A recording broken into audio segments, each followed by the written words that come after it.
Pancasila. 1. Ketuhanan yang Maha Esa. 2. Kemanusiaan yang adil dan beradab. 3. Persatuan Indonesia. 4. Kerakyatan yang dipimpin oleh hikmah kebijaksanaan dalam permusyawaratan perwakilan. 5. Keadilan sosial bagi seluruh rakyat Indonesia. Assalamualaikum warahmatullahi wabarakatuh. Perkenalkan, nama saya Lara Prosa, NIM 1910743007, jurusan Sastra Minangkabau, Fakultas Ilmu Budaya, Universitas Andalas. Sebelumnya saya mau kasih tahu ini tugas dari mata kuliah Pancasila. Baiklah teman-teman semua, di sini saya akan membahas tentang salah satu materi saya selama belajar di perkuliahan Pancasila, yaitu saya akan membahas tentang Pancasila. Jadi latar belakang terbentuknya. Secara etimologis, Pancasila berasal dari bahasa Sanskerta, panca artinya 5, dan sila berarti batu sendi atau alas dasar. 3 tokoh besar yang turut merumuskan Pancasila. Yang pertama, Muhammad Yamin. Muhammad Yamin merupakan seorang sastrawan, sejarawan, budayawan, politikus, dan ahli hukum. Dalam membuat rumusan Pancasila, Muhammad Yamin memberikan 5 hal untuk bisa dijadikan dasar negara.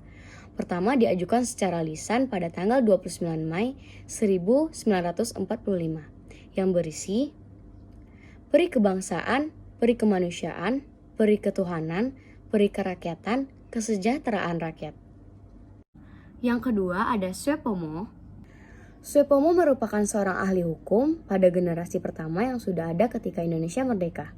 Suepomo adalah seorang pahlawan nasional Indonesia yang juga dikenal sebagai arsitek Undang-Undang Dasar 1945 bersama dengan Muhammad Yamin dan Soekarno. Usulan untuk rumusan Pancasila diungkapkan Suepomo dalam pidatonya di sidang BPUPKI yang digelar pada 31 Mei 1945.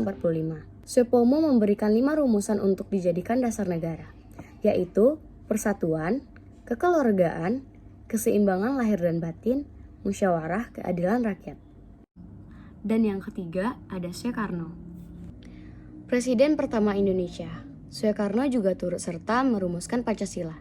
Dalam pidatonya di sidang BPUPKI tanggal 1 Juni 1945, Soekarno menyampaikan pidato yang berisi gagasan mengenai dasar negara yang terdiri dari 5 butir gagasan. Gagasan tersebut adalah kebangsaan Indonesia, internasionalisme dan perikemanusiaan, mufakat atau demokrasi, kesejahteraan sosial, ketuhanan yang Maha Esa.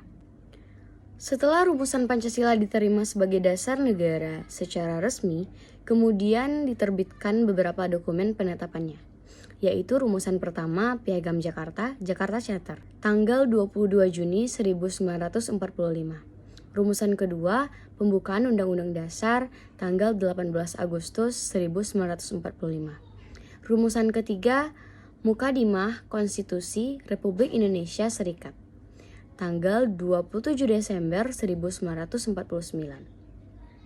Rumusan keempat, Mukadimah Undang-Undang Dasar Sementara, tanggal 15 Agustus 1950.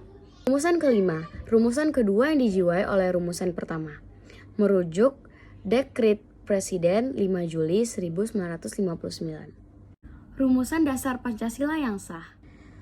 Rumusan yang sah berdasarkan sistematis yang benar terdapat pada Undang-Undang 1945 dan disahkan oleh PPKI pada tanggal 18 Agustus 1945. Rumusan dasar negara dalam pembukaan Undang-Undang Dasar 1945 terletak pada alinea keempat. Presiden Republik Indonesia mengeluarkan instruksi nomor 12 tahun 1968 pada 13 April 1968. Dalam instruksi tersebut ditegaskan bahwa tata urutan dan rumusan Pancasila sah sebagai berikut. Ketuhanan yang Maha Esa, kemanusiaan yang adil dan beradab, persatuan Indonesia, kerakyatan yang dipimpin oleh hikmah kebijaksanaan dalam permusyawaratan atau perwakilan, keadilan sosial bagi seluruh rakyat Indonesia. Penerapan sila pertama, ketuhanan yang Maha Esa, yang dilambangkan dengan bintang. A. Percaya dan takwa kepada Tuhan yang Maha Esa. sesuai dengan agama dan kepercayaan masing-masing menurut dasar kemanusiaan yang adil dan beradab. B. Hormat dan menghormati dan bekerja sama antara pemeluk agama dan penganut-penganut kepercayaan yang berbeda-beda, sehingga terbina kerukunan hidup. C. Saling menghormati kebebasan menjalankan ibadah sesuai dengan agama dan kepercayaan. D. Tidak memaksakan suatu agama dan kepercayaan kepada orang lain. Penerapan sila kedua, kemanusiaan yang adil dan beradab, dilambangkan dengan rantai emas.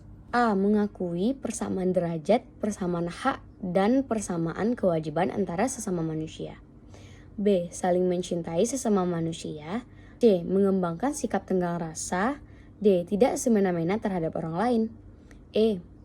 Menjunjung tinggi nilai kemanusiaan. F. Gemar melakukan kegiatan kemanusiaan. G. Berani membela kebenaran dan keadilan. Penerapan sila ketiga, Persatuan Indonesia yang dilambangkan dengan pohon beringin. A. Menempatkan persatuan, kesatuan, kepentingan, dan keselamatan bangsa dan negara di atas kepentingan pribadi dan golongan. B. Rela berkorban untuk kepentingan bangsa dan negara. C. Cinta tanah air dan bangsa. D. Bangga sebagai bangsa Indonesia dan tanah air Indonesia. E. Memajukan pergaulan demi persatuan dan kesatuan bangsa yang Bhinneka Tunggal Ika. Penerapan sila keempat, kerakyatan yang dipimpin oleh hikmah kebijaksanaan dalam permusyawaratan perwakilan, yang dilambangkan dengan kepala banteng. A. Mengutamakan kepentingan negara dan masyarakat. B. Tidak memaksakan kehendak orang lain. C. Mengutamakan musyawarah dan mengambil keputusan untuk kepentingan bersama. D. Musyawarah untuk mencapai mufakat diliputi oleh semangat kekeluargaan. E. Dengan tekad baik dan bertanggung jawab menerima dan melaksanakan hasil keputusan musyawarah. F. Musyawarah dilakukan dengan akal sehat dan sesuai dengan hati nurani yang luhur. Penerapan sila kelima, keadilan sosial bagi seluruh rakyat Indonesia yang dilambangkan dengan padi dan kapas. A. Mengembangkan perbuatan-perbuatan yang luhur, mencerminkan sikap dan suasana kekeluargaan dan kegotong royongan. B. Bersikap adil. C. Menjaga keseimbangan antara hak dan kewajiban. D. Menghormati hak-hak orang lain. E. Suka memberi pertolongan kepada orang lain. F. Menjauhi sikap pemerasan terhadap orang lain. G. Suka bekerja keras. Baiklah teman-teman semua, segitu dulu penjelasan saya tentang Pancasila. Banyak kurangnya saya mohon maaf karena saya juga masih belajar. Jika ada salah-salah kata mohon dimaafkan. Dan Assalamualaikum warahmatullahi wabarakatuh.